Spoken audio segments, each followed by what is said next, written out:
Hi guys. Ito ang hinanda sa amin ng bayaw namin. Tama, mahal na mahal kami ng bayaw namin, si Rex. Ito po siya, oh. Tingnan nyo.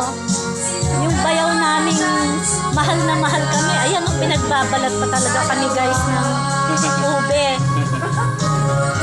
Ganyan po yan. Pinagluto niya kami, pinagbalat pa kami ng ube. Dito kami magdi-dinner. Tapos pag may matira, baka mag-sharon pa kami. Sabi ko, baka, tapos kako pag may matira, baka mag-sharon pa kami.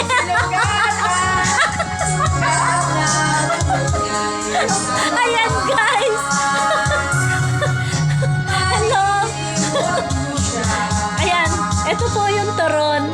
Ay, pangit ang kamay ko. Sorry kasi 60 years old na po yung daliri ko.